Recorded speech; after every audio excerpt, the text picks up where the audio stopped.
అందరికీ జేబీఎం. నేను Rajesh Mahasena. Welcome to Mahasena media. నాకు గతంలో మందకృష్ణ గారు వేరండి, ఇప్పుడు మందకృష్ణ గారు చాలా డిఫరెంట్గా ఉన్నారు. గతంలో అవసరమైనప్పుడు మాలలతో కలిసేవారు, మాల నాయకులతో మాట్లాడేవారు, సమిష్టిగా మనం పోరాటాలు చేద్దాం అనుకుంటున్న వీడియోలు చూశాను.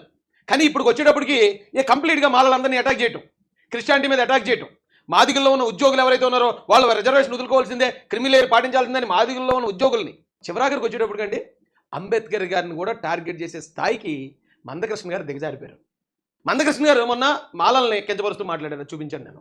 తర్వాత మాదిగిల్లో ఉన్న ఉద్యోగస్తులు మీరు రిజర్వేషన్ వదులుకోవాలి అంటారు, క్రిస్టియన్స్ని తిట్టారు. అలాగే అంబేద్కర్ గారి గురించి మాట్లాడారు, అది నాకు చాలా కోపం తెప్పించిందండి.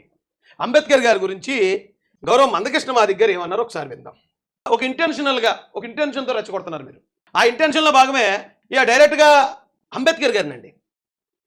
గౌరవ మందకృష్ణ గారు ఇప్పుడే లేటెస్ట్గా మాట్లాడండి, ఇవి ఎప్పుడో కాదు.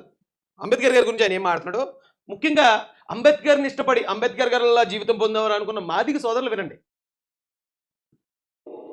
ఏ కులమైనా స్వతంత్రమైంది. దళితులందరి సామాజిక స్థితిగతులు సాంఘిక స్థితిలో ఒదుగులేవు. అంబేద్కరే చెప్పింది విశ్లేషించి, ఈ కుల వ్యవస్థ నిచ్చెన మెట్ల వ్యవస్థ అని. నిచ్చెన మెట్ల వ్యవస్థ అంటే అందరు సమానం కాదు కదా, ప్రతి కులం ఇంకో కులంతో సమానం కాదు కదా. అంబేద్కర్ కూడా దళితులందరినీ సమానం అని చెప్పిండా? అంబేద్కర్ ఏమండి మందకృష్ణ గారు, మీరు మాలల మీద ఇంత విషం కక్కుతారు, ఇంత ద్వేషం నింపుతున్నారు మాదిగా యువతలో అని చెప్పి తెలుసు కూడా నాకు. మిమ్మల్ని గారు అనే కదా గౌరవిస్తున్నాను. ఏమండి అంబేద్కర్ గారిని గారు అంటానికి ఏంటి పోయేకాలం ఏంటి? ఆయన ఇచ్చిన భిక్షలో వచ్చిన రిజర్వేషన్లు పంచుకుందామనే కదా మీరు 30 సంవత్సరాల జీవితాన్ని మీరు త్యాగం చేసి పోరాడుతున్నానన్నారు. ఆయన ఇచ్చిన దానిలో ఆ భిక్ష కోసమే కదా. అరే ఆయన గారు అని సంబోధిస్తే ఏమైందండి? ఇలాంటి మా వాళ్ళు చాలామంది చిత్రాలు లేదండి, మేము ఆయన తెలంగాణ ప్రాంత వ్యాస కాబట్టి ఆయన గారు అంటూ అలవాటు ఉండదు, అందరినీ పేరుతోనే పిలుస్తారు అని వెంటనే వచ్చేస్తారు. దాన్ని కూడా పెట్టారండి, దాన్ని కూడా ఒక సోర్స్ పెట్టాను రండి. రావట్లేదా? మన్మోహన్ సింగ్ ప్రధానమంత్రి కదా, సోనియా గాంధీ గారికి తెలుసు కదా, రాహుల్ గాంధీకి తెలుసు కదా. సోనియా గాంధీ గారు అన్నాడు, ఒకసారి వినండి. ఆయన మన్మోహన్ సింగ్ రాహుల్ గాంధీ అని ఓకే వాళ్ళు వేరే అన్నా కానీ ఎప్పుడైతే పార్టీ అధ్యక్షురాలో ఆవిడ్ని సోనియా గాంధీ గారు అన్నాడు. ఈయన ఇప్పుడే లేటెస్ట్గా మాట్లాడిన వీడియో అండి ఇది. చెప్పింది కదా, అప్పుడు ప్రభుత్వం యూపీఏ గవర్నమెంట్ కదా, మన్మోహన్ సింగ్ ప్రధానమంత్రి కదా, సోనియా గాంధీ గారికి తెలుసు కదా, రాహుల్ గాంధీకి తెలుసు కదా. ఇప్పుడు నరేంద్ర మోడీ గారే ఇప్పుడు వర్గీకరణకు అనుకూలంగా తీర్పు. నరేంద్ర మోడీ గారు, సోనియా గాంధీ గారు ఏమండి చెప్పిస్తే మరి వర్గీకరణ వ్యతిరేకంగా తీర్పు చెప్పించింది మీరేనా? ముందు ఒప్పుకోండి. ఇది గౌరవ చంద్రచూడ్ గారిని అవమానించడం కాదా? గౌరవ చంద్రచూడ్ గారు అటండి, సోనియా గాంధీ గారు అటండి, మోడీ గారు అటండి, కానీ ఇక్కడ మాత్రం అంబేద్కర్ అటండి.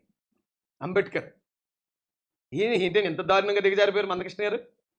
ఏమండి ఏంటి దీని వెనకతలు ఉన్న వాస్తవం ఏంటి? వాళ్ళు చెప్పుకుంటున్నారు ఏదో నేషనల్ పార్టీ నుంచి మనకి ఏదో ఎంపీ పోస్ట్ ఏదో ఆఫర్ వచ్చింది, ఎంపీ తర్వాత ఏదో మంత్రి అవ్వబోతున్నారు కాబట్టి అక్కడ ఉన్న మాలల్లో మాదిగలకి విషయం నింపాలి, అక్కడ ఉన్న క్రైస్తవుల మీద విషయం నింపాలి, అంబేద్కర్ గారిని చులకన చేయాలి, ఇలాంటి టాస్క్ ఏదో వచ్చిందట మీకు అన్నట్టు వింటున్నానండి నేను. అలా అంటే ఆ మాదిగలే మిమ్మల్ని అసహించుకుని ఈసడించుకుంటారండి. మీరు నిజంగానే క్రిస్టియానిటీ మీద ద్వేషం నింపేద్దాం, అంబేద్కర్ గారిని చులకన చేసేద్దాం, మాలలందరినీ శత్రువులు చేయగలిగారు మీరు, ఓకే అందులో సక్సెస్ అయ్యారు. కానీ అంబేద్కర్ గారి జోలికి, ఆ క్రిస్టియానిటీ జోలికి మీరు వెళ్తే మాదిగలు కూడా మిమ్మల్ని క్షమించరండి. ఇది కేవలం ఒక పదవి కోసమో లేకపోతే ఆ జీవితంలో వచ్చే ఒక ఏదో చిన్న ప్రలోభం కోసం రెండు బలమైన కులాల మీద, అన్నదమ్ములు లాంటి కులాల మీద ఒక కులం మీద దాడి జరిగితే మరొక కులం నడిపించిన ఉద్యమం దేశాన్ని కదిలించిందండి. ఆ రోజున మాలలు నడిపిన ఉద్యమం. అలాంటి చరిత్రను కూడా మీరు మొత్తం మసిపూసి మారేడికాయ చేసి అంబేద్కర్ వినడానికి చాలా కష్టంగా ఉందండి నాకైతే.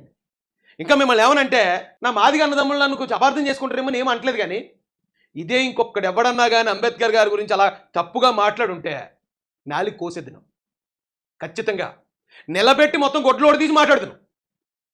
కానీ మిమ్మల్ని ఏమనంటే నా సాటి జాతి నన్ను అపార్థం చేసుకుంటుంది, మిమ్మల్ని గౌరవించకపోతే వాళ్ళు చిన్నపోతారు అని చేస్తున్నాను. కానండి అంబేద్కర్ గారి జోలికి వస్తే ఎవరిని క్షమించలేమండి. దళితులందరూ సమానం చెప్పిండా? ఇది అంబేద్కర్ పుస్తకం. దళితులందరూ సమానం అని చెప్పిండా? ఇదో ఇంట్లో ఫ్రెండ్ అనో లేకపోతే ఎవరినో శత్రువుని మాట్లాడినట్టు. ఇదిగో అంబేద్కర్, ఇదిగో ఏంటండి పదజాలం ఏంటి? ఏం టాస్క్ వచ్చింది సార్ మీకు? మొత్తం అంబేద్కర్ గారిని ఇక్కడ మొత్తం దళితుల్లో ఆయన్ని క్లియర్గా వాషౌట్ చేసేయమన్నారా? ఆయన్ని విమర్శించేయమన్నారా? ఆయన్ని కూడా ఒక కుల నాయకుడిగా ఆపోదించేయమన్నారా? ఆయనకున్న గౌరవాన్ని అంతా తీసి అవతల పాడేయమన్నారా? ట్రై చేయండి. మాదిగలు ఉన్నారు కదా, అందులో చదువుకున్న వాళ్ళు అంబేద్కర్ గారి గురించి తెలిసిన వాళ్ళు ఉన్నారు కదా, వాళ్ళు ఒకవేళ ఎప్పుడైనా పొరపాటున రావచ్చండి, ఒకవేళ మన మాటల్లో ఎక్కువ సార్లు గారు అనలేకపోవడం వాళ్ళకి పొరపాటున ఒకసారి రావచ్చు, కానీ కంటిన్యూగా ఇప్పటికీ 5-6 సార్లు మళ్ళీ అన్నాడా చెప్పాడా? ఇంత ఘోరంగా మాట్లాడుతున్నారు ఏంటి మందకృష్ణ గారు? ఎవరి కళ్ళల్లో ఆనందం చూడడానికండి ఇది? అంబేద్కర్ గురించి మాట్లాడితే ఒక చారిత్రాత్మకమైన నిర్ణయం తీసుకున్నాడు. ఏంటిది? ఒక్కసారి కూడా గారు అన్న మాట రాలేదు ఆయన నోటంట, కానీ ఆయన ఇచ్చిన రిజర్వేషన్లో మాత్రం ఓట కావాలి ఈయనకి. ఆలోచించండి ఒకసారి. అంబేద్కర్ జీవితంలో ఒక చారిత్రాత్మక నిర్ణయం ఏంటిది? నేను హిందూ మతంలో పుట్టాను కానీ హిందూ మతంలో చనిపోను అన్నాడు. అన్నాడా లేదా? దానికోసం మతం మార్చుకున్నాడు కదా. ఇప్పుడు ఆయన మతం మారాడనే ప్రస్తావన ఇప్పుడు అవసరం అండి? ఇప్పుడు అంబేద్కర్ గారు మతం మార్చుకోలేదని, లేదా ఆయన మతం మారాడని తెలియనోడు ఎవడన్నా ఉన్నాడా భారతదేశంలో? అంటే ఇప్పుడు హిందూ మతంలో ఉన్న దళితులు ఎవరైతే ఉన్నారో వాళ్ళకి అంబేద్కర్ గారిని శత్రువుగా చూపించాలి. హిందూ మతాన్ని వద్దన్నాడు, మన మతంలోంచి వెళ్ళిపోయాడు కాబట్టి ఇతను ద్రోహి అంటే అంతర్లీనంగా ఆ మాదిగ యువతలోకి ఎక్కించడం అండి. అంబేద్కర్ గారిని గౌరవించకూడదు, అబ్బే ఆయన అసలు మనోడు కాదు, ఆయన మన మతస్థుడు కాదు. అంబేద్కర్ గారిలో కూడా మతం చూపిస్తున్నారు మందకృష్ణ మాదిగ గారు ఈ రోజు వచ్చంటే, మరి అదే మాదిగల్లో ఒకవేళ మతం మారిన వాళ్ళు, ఏ క్రిస్టియానిటీలో పోయిన వాళ్ళు ఉంటారు. మీ పరిస్థితి ఏంటో ఒకసారి ఆయన మనసులో ఆలోచించండి.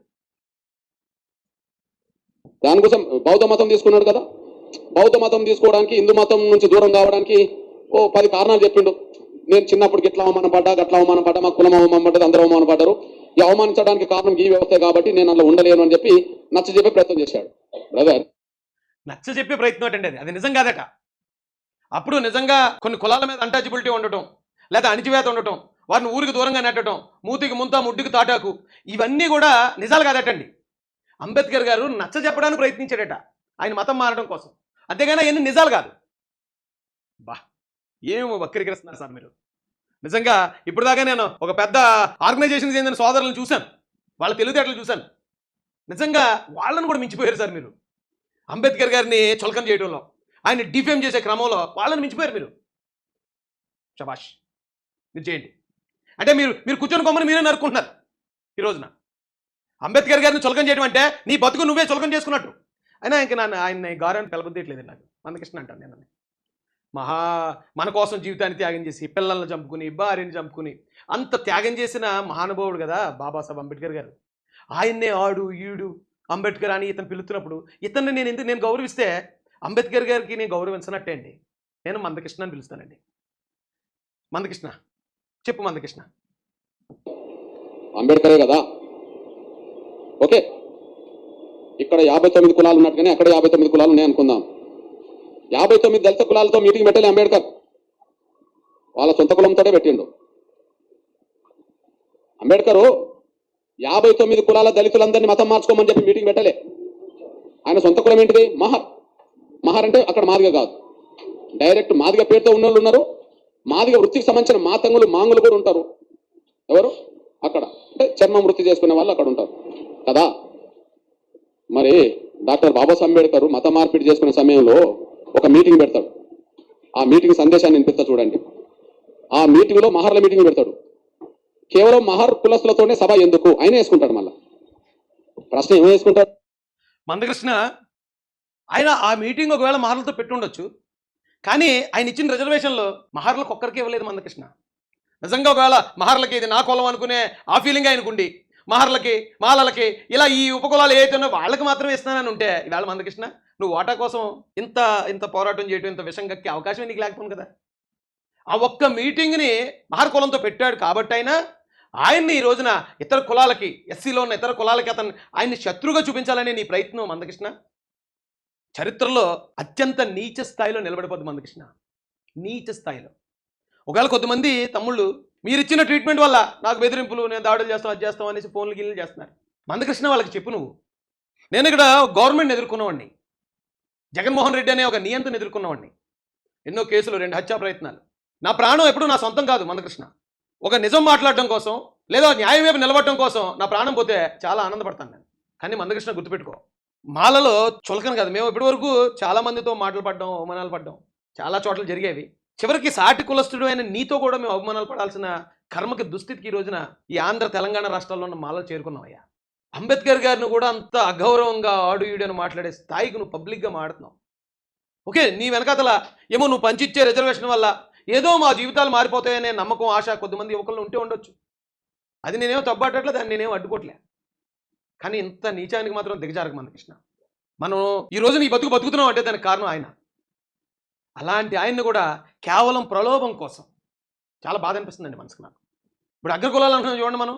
అగ్రకులాల్లో ఉన్న వాళ్ళు చాలా 190 మంది ఈ రోజున అంబేద్కర్ గారిని గౌరవిస్తున్నారు. ఆయన విలువ తెలుసుకున్నారు. అరే మన భారతీయుడు ప్రపంచ ఖ్యాతి గాంచాడా, అది ఒక ఎస్సీ కులంలో పుట్టి ఇంత గొప్ప పేరు ప్రఖ్యాతలు సాధించాడా, ఎంత గొప్ప ఆయన అనుకునే స్థాయిలోకి ఈ రోజున అగ్రవర్ణాల్లో ఉన్న సోదరులు వస్తూ ఉంటే ఏంటండి ఈ దౌర్భాగ్యం, ఏంటి ఈ కర్మ, ఏంటి? కేవలం ఏదో ఒక ఎంపీ పదవి కోసమో, లేకపోతే తద్వారా వచ్చే మంత్రి పదవి కోసమోనా?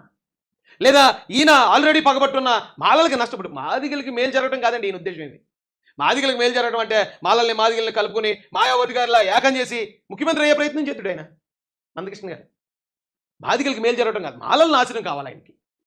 మాలల నాశనానికి మాత్రం కంకణం కట్టుకున్నాడు, అంతే తప్ప ఆయన గారు అతను మందకృష్ణ.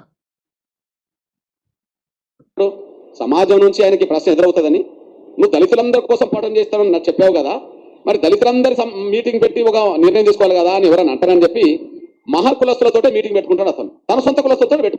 10వ తరగతి పాస్ అయిన మందకృష్ణ ఈ ప్రపంచంలోనే అతి ఎక్కువ డిగ్రీలు సాధించిన బాబాసాహెబ్ అంబేద్కర్ గారికి పాఠాలు చెప్తున్నాడు.